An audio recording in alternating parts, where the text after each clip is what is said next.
All right, so this video is meant to explain the features of the most recent version of the behavior log that we use to track the level systems at Westport Middle School.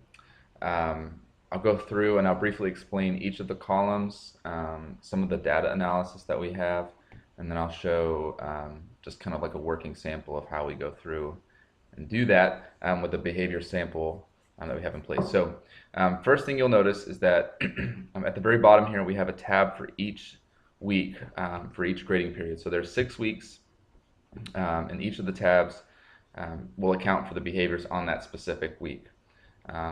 So we'll look at week 1, and they're all set up kind of the same.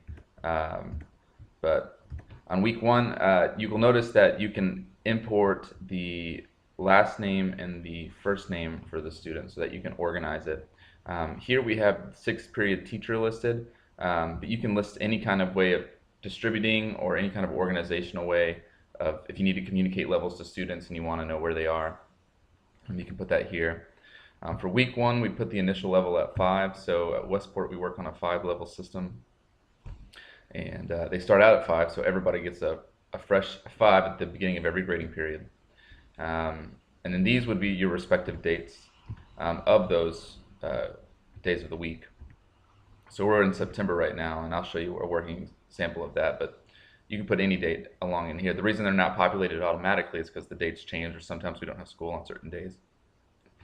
And then the final level here is calculated based off any information that is put inside of these columns. So if you'll notice, everybody has a 5 because nobody's entered any information in. But if I was to say put information in here about an incident that we need to log as a behavior that we want to have a response to, I can put anything and it automatically will calculate out and remove the level over here. So I don't need to worry about what's the count on it. And but it doesn't matter what information you put in here. You can just put a period and it will remove it. But it's an easier way for us to kind of automatically calculate out those levels. I do think that you can't give more than 1 level per day. It's based on information that's put in the cell. So if you need to give a level to a student on a separate day, you can always go back and add it in on a previous day or a later date if you need to.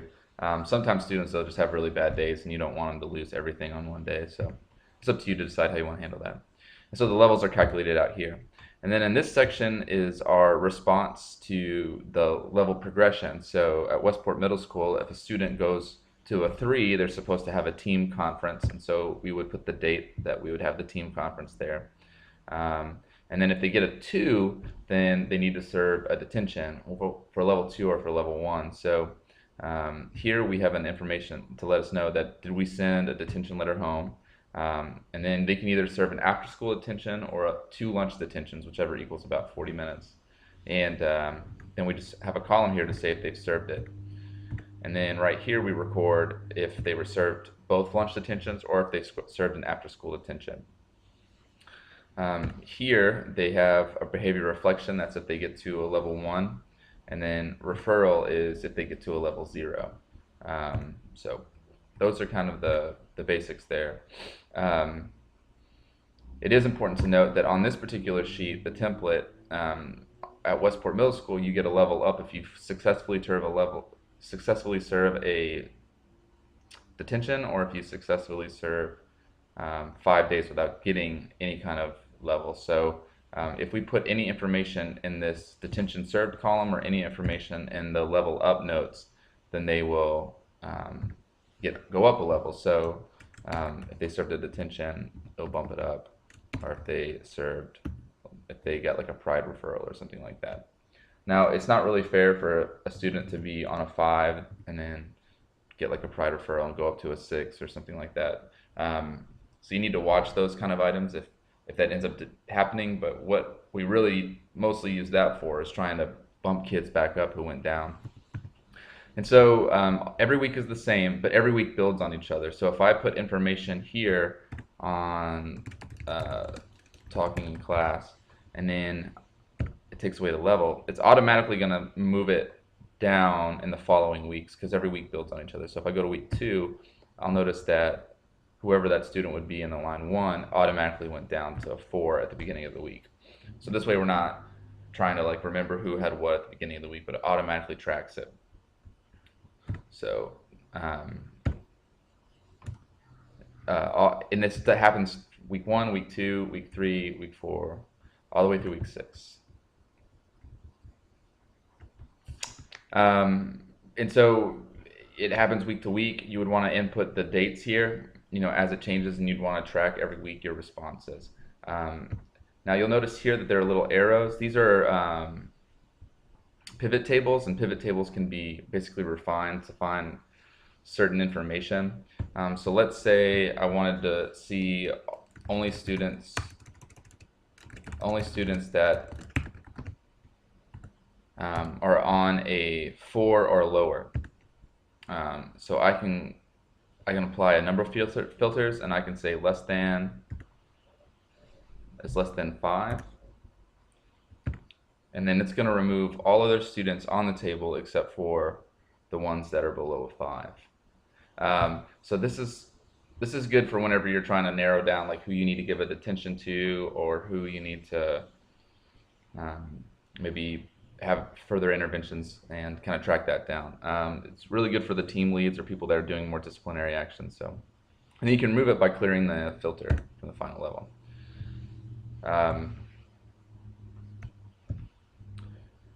And then down here, every week we have a total levels given by day. And this way you can kind of know, oh, we gave like 30 levels on Monday, but we only gave 2 on Tuesday. Like, what was the difference there? I'm not even kidding. Like, there was one week that there was a harvest moon, and everybody was like, the behaviors are going to be crazy. And then you could see how we gave out more levels on that day. It was really weird. But that way you can kind of go back and track which days you need to get further intervention to. And then there's a new tab here that's analysis, and these are just pre-filled out sheets to figure out how you want to observe and analyze the data. This particular sheet will tell you the levels by date. You can put the date here, and then the levels from all the weeks 1 through 6 will pile up here in linear fashion. And then it'll make a line graph on this level, on this sheet right here, and it'll show you how the levels are going, and then there's a trend line that will go through. Over here is levels by day of the week, so that you can know what your totals are for Monday, Tuesday, Wednesday, Thursday, and Friday. For us, we found out that we gave out more levels on Mondays than any other day, so it was important for us to give interventions. I'm going to fix this real quick. And then down here is just a final level count. It's a pie chart just to let you know how many of your students ended up on a 5, 4, 3, 2, or 1. Now this isn't a percentage chart, this is just a total, but it kind of shows up on the graph. You can make this a percentage based off your total. Now what we can do is we can look at a working example here. So we're only in the first week, but I've put in the names of the students on our team. This is the distribution list for most of the teachers. We hand out the levels on a separate time, and then you can just see where people put in what the behaviors were, and we try to have them put in the behavior, their initials, and the time, but it doesn't always work out that way. And then down here you can see where the working totals are. We have 10 levels on Monday, 21 on Tuesday, 10, 15, and 7.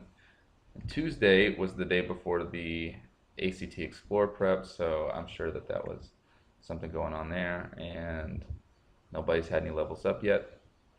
And then you can look over here on the analysis page, and you can kind of see how the information is starting to populate. So we've already got our levels put in, the data points are put in based on the dates. The trend line's obviously going down because the rest of them are 0, so you won't have an effective information until the end of the grading period to let you know how things are going.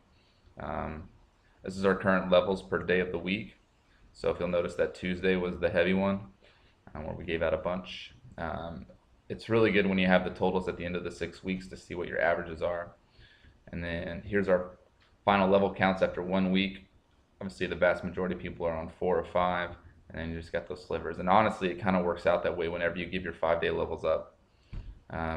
and pride tickets and people served detentions. It really does kind of stay around like the 85 to 90% range. But it helps you to kind of track what's going on.